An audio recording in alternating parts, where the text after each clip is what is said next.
அந்த துவாவை ஓதியதினாலே என்ன பலனை அந்த நபிகள் பெற்றாரோ, முன்னாள் காலத்தில் வாழ்ந்த நபிகள் பெற்றாரோ, அதே பலனை கொஞ்சமும் குறைவில்லாமல் இந்த துவாவை ஓதக்கூடியவர்களுக்கெல்லாம் நாம் கொடுக்க போகிறோம் என்று வல்ல அல்லாஹ் பறை அறிவிப்பு செய்தான். அஸ்ஸலாமு அலைக்கும் வரஹ்மத்துல்லாஹி வபரகாத்துஹு. அன்புக்குரிய சகோதர சகோதரிகளே, நபிகள் பெருமானா ஸல்லல்லாஹு அலைஹி வஸல்லம் கற்றுத்தந்த அழகான ஒரு துவா, சொல்லப்போனால் நபிகளுக்கு முன்னால் வாழ்ந்த முக்கியத்துவம் வாய்ந்த ஒரு நபி ஓதிய துவா. திருக்குர்ஆன் அந்த துவாவை அதை நினைவு கூறுகிறது. அந்த துவாவை ஓதியதினாலே என்ன பலனை அந்த நபிகள் பெற்றாரோ, முன்னாள் காலத்தில் வாழ்ந்த நபிகள் பெற்றாரோ, அதே பலனை கொஞ்சமும் குறைவில்லாமல் இந்த துவாவை ஓதக்கூடியவர்களுக்கெல்லாம் நாம் கொடுக்க போகிறோம் என்று வல்ல அல்லாஹ் பறை அறிவிப்பு செய்தான். என்ன துவா அது? அந்த துவாவுக்கும் முஹர்ரம் 10ஆம் நாள் ஆஷூரா நாளுக்கும் நெருங்கிய தொடர்பு இருக்கிறது. எனவே அன்பர்களே, இந்த காணொளியில் நான் அந்த துவாவை சொல்லித்தரப்போகிறேன். ஆஷூரா தினத்திலே, அதாவது முஹர்ரம் 10ஆவது நாள், கண்டிப்பாக குறைந்தபட்சம் ஒரு 100 தடவையாவது அந்த துவாவை நாம் தனிமையில் உட்கார்ந்து ஓதிக்கொள்வோம். எந்த எண்ணத்தை நீங்கள் மையப்படுத்தி ஓதுகிறீர்களோ நிச்சயம் அந்த எண்ணங்கள் கைகூடும். எந்த கவலையையும் எந்த நெருக்கடியையும் நீங்கள் மனதில் வைத்து அந்த துவாவை ஓதுகிறீர்களோ, எந்த நாட்டம் நிறைவேற வேண்டும் என்கின்ற எண்ணத்தில் அந்த துவாவை ஓதுகிறீர்களோ, நிச்சயமாக அல்லாஹ் அதை நிறைவேற்றி தருவான். சிக்கலை சிரமங்களை அல்லாஹ் அதிலிருந்து போக்குவான். வாருங்கள், முழுமையாக காணொளியை பாருங்கள். சிறந்த பலன் இந்த காணொளியின் முடிவில் உங்களுக்கு கிடைக்கும் என்று நான் நம்புகிறேன்.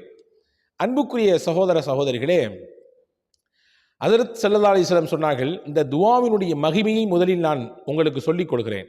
ரசூலுல்லாஹ் சொன்னாங்க, இன்னஹு லம் யதா பிஹா முஸ்லிமுன் ஃபி ஷையின் கத்து இல்லா இஸ்தஜாப லஹு பிஹா.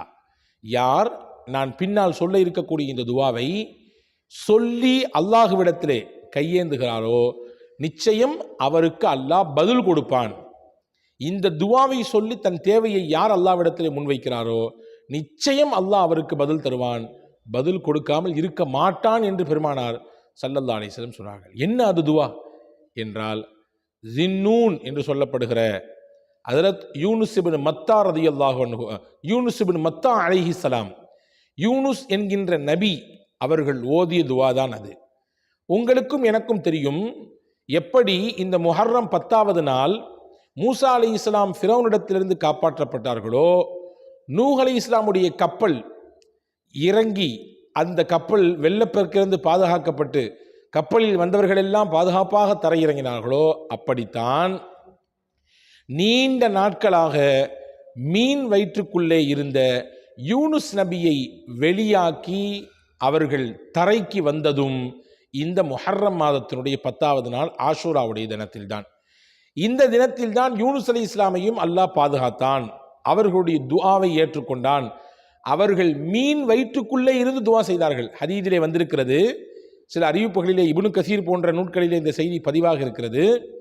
மீன் வயிற்றுக்குள்ளே யூனுஸ் நபி இருக்கிறாங்க. அந்த மீன் ஆழ் கடலுக்குள்ளே போகிறது. ஆழ் கடலுக்குள்ளே போனால் அங்கே சில பல சத்தங்கள். அந்த சத்தத்தை யூனுஸ் நபி கேட்குறாங்க. கேட்ட உடனே அவங்க மனசுலேயே கேட்டுக்கிறாங்க, என்ன சத்தம் இது?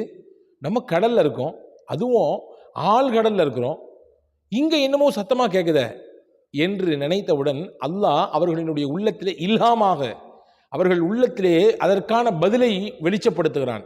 இது வேற ஒன்றும் இல்லை, கடலில் இருக்கக்கூடிய மீன்கள் உயிரினங்கள் எல்லாம் வல்ல அல்லாவை தஸ்பீஹ் செய்து கொண்டிருக்கிறது என்ற செய்தியை கிடைத்தது.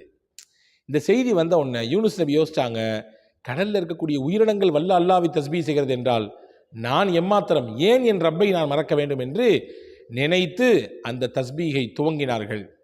அதுதான் லா இலாஹ இல்லா அன்த சுப்ஹானக இன்னி குன்து மினத் தாலிமீன். இதுதான் ஸிக்ரே யூனுஸ் என்றும் துஆ யூனுஸ் என்றும் நம்முடைய வழக்கத்திலே அறியப்படுகிற அதி அற்புதமான ஒரு துவா. இதை ஓதத்தான் வல்ல அல்லாஹ் மீன் வயிற்றுக்குள்ளே இருந்த யூனுஸ் நபியை அல்லாஹ் வெளியே கொண்டு வந்தான். திருக்குரான் சொல்கிறது, ஃபலௌலா அன்னஹு கான மினல் முஸப்பிஹீன். யூனுஸ் நபி மட்டும் தஸ்பீஹ் செய்யக்கூடிய ஒருவர்களில் ஆகாமல் போயிருந்தால் லலபிஸ ஃபீ பத்னிஹி இலா யௌமி யுபஅஸூன், எழுப்பப்படுகிற அந்த நாள், அதாவது மறுமை நாள் வரும் வரை அவர் அந்த மீன் வயிற்றுக்குள்ளேயே இருந்து போயிருப்பார். அவர் அந்த மீன் வயிற்றுக்குள்ளே இருந்து தஸ்பீஹ் செய்ததினாலே, அல்லாஹ்வை துதித்ததினாலே அல்லாஹு தாலா அவரை மீன் வயிற்றிலிருந்து வெளியாக்கினான் என்று சொல்கிறான். இப்போ ரெண்டு விஷயத்தை நாம் இந்த காணொளியிலிருந்து விளங்க போகிறோம். ஒன்று, இந்த துஆவிற்கு அல்லாஹ் கொடுத்த பதில்.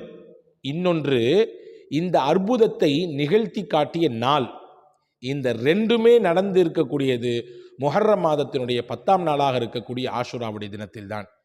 எனவே இந்த நாளில் இந்த மாதிரியான சிறப்புகளை பெற்றுத் தருகிற இந்த நாளில் இந்த சிறப்புகளை எல்லாம் மையப்படுத்தி அல்லாஹ்விடத்திலே நாம் துஆ செய்ய கடமைப்பட்டிருக்கிறோம். நீங்க கேட்கலாம், இந்த ஜிக்ரை வேற நாளில் ஓதவே கூடாதா?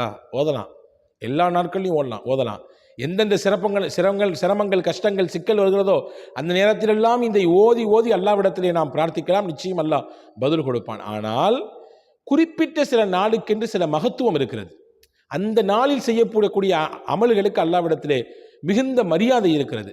பாருங்கள், நபி ஸல்லல்லாஹு அலைஹி வஸல்லம் திங்கட்கிழமை நோன்பு வைப்பாங்க.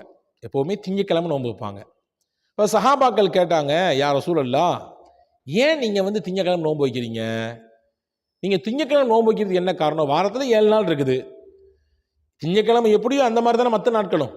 நீங்கள் வேறு நாளை சூஸ் பண்ணிக்கலாமே. திங்கட்கிழமை ஏன் நீங்கள் நோன்பு வைக்கிறதுக்கு அந்த நாளை சூஸ் பண்ணீங்க அப்படின்னு கேட்ட பொழுது ஸல்லல்லாஹு அலைஹி வஸல்லம் சொன்னாங்க, ذَلِكَ يَوْمٌ உலித்து ஃபீஹி வ உன்சிலத் அலைய ஃபீஹி அன்-நுபுவ்வா. இந்த திங்கட்கிழமையை நோன்பு வைப்பதற்கு நான் தேர்ந்ததுக்கு 2 காரணம். ஒன்று, திங்கட்கிழமை தான் நான் பிறந்தேன். 2, இந்த திங்கட்கிழமையில் தான் எனக்கு அல்லாஹ் நுபுவத்தை தந்தான்.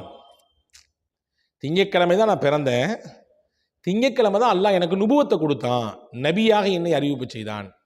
இந்த 2ம் நடந்ததினாலே அல்லாஹ்வின் பேரருளை சுவைத்த நாள் இந்த 2 நாள். பிறப்பு பேரருள் தானே, நமக்கு பேரருள், நமக்கு நிஅமத், நமக்கு ரஹ்மத். முஹம்மது ஸல்லல்லாஹு அலைஹி வஸல்லம் பிறந்தது, அந்த பேருபகாரம் மிக்க பெருமானாரை அல்லாஹ் தந்தது திங்கட்கிழமை. எனவே அந்த அருளை தந்ததினாலே அருள் நபி ஸல்லல்லாஹு அலைஹி வஸல்லம் அந்த நாள் நோன்பு வச்சாங்க.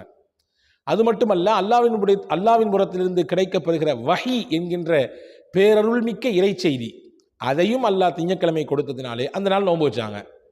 அப்போ அருள் கிடைக்கக்கூடிய நாளில் அல்லாஹ்வை அதிகம் நினைவு கூறுதல், அல்லாஹ்விடத்திலே நெருங்கி போவதற்கு முயற்சித்தல், இது ஒரு சிறப்புக்குரிய விஷயம் என்பதை ரசூலுல்லாஹி ஸல்லல்லாஹு அலைஹி வஸல்லம் சொல்லித் தர்றாங்க. அந்த மாதிரி இந்த ஆஷுராவுடைய தினத்தில் எக்கச்சக்கமான நபிமார்களுக்கு அல்லாஹ் பேருபகாரம் செய்திருக்கிறான். குறிப்பாக யூனுஸ் அலைஹிஸ்ஸலாமுக்கு மீன் வயிற்றிலிருந்து அல்லாஹ் வெளியாக்கினான். அவர்களுக்கு ஒரு நிம்மதியை தந்தான். அவர்கள் செய்த திக்ருக்கெல்லாம் பலனை கொடுத்தான். எனவே அந்த நாளில் அவர்கள் சொன்ன அந்த துஆவை சொல்லி, அந்த திக்ரை சொல்லி, நம்முடைய கவலைகளை, சிரமங்களை, கஷ்டங்களை, மனபாரங்களை, சொல்ல முடியாத சில சிக்கல்களை எல்லாம் அல்லாஹ்வின் சன்னிதானத்திலே இறக்கி வைத்து அந்த திக்ரை கொண்டு, துஆவை கொண்டு அல்லாஹ்விடத்திலே கேட்பது நம்முடைய துஆ அங்கீகரிக்கப்படுவதற்கு மிகச்சிறந்த வழியாக இருக்கும் என்பதை நாம் கவனத்தில் கொள்ள வேண்டும். இந்த நாள் மட்டுமல்லாமல் எல்லா நாட்களும் இந்த துஆக்களை ஓதி வர வேண்டும்.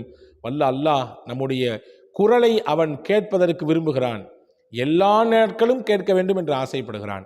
ஹதீஸிலே வந்திருக்கிறது, விரிவுரைகளிலே, கடலின் ஆழத்திலிருந்து யூனுஸ் நபி அலைஹிஸ்ஸலாம் இந்த திக்ரை ஓத ஓத துவங்கும் பொழுது மலக்குமார்கள் அல்லாஹ்ட்ட சொன்னாங்களா, யா அல்லாஹ், எங்கேயோ கேட்ட குரலாக இருக்குதே, அபயம் தேடி இந்த குரல் வருகிறது, யாருடைய குரல் இது என்று மலக்குமார்கள் கேட்டாங்களாம். இப்போ அல்லாஹ் சொன்னானா, யூனுஸ் நபியினுடைய குரல், அதானே கேட்டோம், ரொம்ப நாள் நாங்கள் கேட்டு பரிச்சயப்பட்ட குரல் மாதிரி இருக்குது, எத்தனை தடவை அவங்க அல்லாஹ்வை உன்னை அழைத்திருப்பார்கள், இப்போ ஏதோ சிக்கலில் மாட்டிருக்கார் அவர், எப்படியாவது அவருக்கு உதவி செய்ய அப்படின்னு மலக்குகள் ரெஃபர் பண்ணாங்களாம். மலக்குமார்கள் எல்லாம் பரிந்துரை செய்தார்களாம். அதே மாதிரி இன்னொரு செய்தி வந்திருக்கிறது. ஃபிரௌன் கடலில் மூழ்கும் நேரத்திலே அவன் இறைவனை அழைத்தான். ரப்பி மூசா வ ஹாரூன், மூசா ஹாரூனுடைய ரப்பை நான் ஏற்றுக்கொண்டேன் என்று சொன்னான். ஆனால் அந்த நேரத்திலே மலக்குமார்கள் அல்லாஹ்விடத்திலே சொன்னார்களாம், யா அல்லாஹ், இது நாள் வரை கேள்விப்படாத குரலா இருக்குதே, ஒரு நாள் கூட இந்த சத்தத்தை கேட்டதே இல்லையே, இறைவா என்று அழைத்ததே இல்லையே, யாருடைய குரல் என்று கேட்டார்களாம். அல்லாஹ் சொன்னானா ஃபிரௌனுடைய குரல். இதனால் வரை நான் தான் இறைவன் சொல்லிட்டு இருந்தானல்ல, என்னை மறந்து உலகத்திலேயே தன்னை மொத்தமாக அர்ப்பணிச்சிட்டானல்ல, அவனுடைய குரல்னு சொன்னானா அல்லாஹ். உடனே மலக்குகள் சொன்னானா, இது நாள் வரையும் உன்னைய கூப்பிடாம இப்போ உச்சகட்டமான சிக்கல்லையும் பிரச்சனையிலையும் மாட்டிக்கிட்ட ஒன்றா கூப்பிட்றானா, அவன் குரல்லாம் நீ காது கொடுத்து கேட்காத, பேசாமல் உற்று என்று மலக்குமார்கள் அல்லாவிடத்தை சொன்னதாக ஒரு செய்தி இருக்கிறது. எனவே இந்த கலிமா யூனுஸை, இந்த துஆயை யூனுஸை இந்த ஆஷுரா தினத்தில் அதிகமாக ஓதுவோம். எல்லா நாட்களிலும் ஓதி அல்லாஹ்விடத்தில் துஆ செய்வோம். நம்முடைய கவலைகளுக்கு மிகப்பெரிய அருமருந்து, நம்முடைய நெருக்கடிகளை தீர்வதற்கு மிகச்சிறந்த வழி வல்ல அல்லாஹ் ஓதுவதற்குரிய தௌஃபீக்கை தருவானாக. இந்த ஆஷுரா தினத்திலே அதற்குரிய மிகச்சிறந்த பலன்களை நம் யாவருக்கும் நசீபாக்குவானாக. ஆமீன். வஸ்ஸலாம். அஸ்ஸலாமு அலைக்கும்.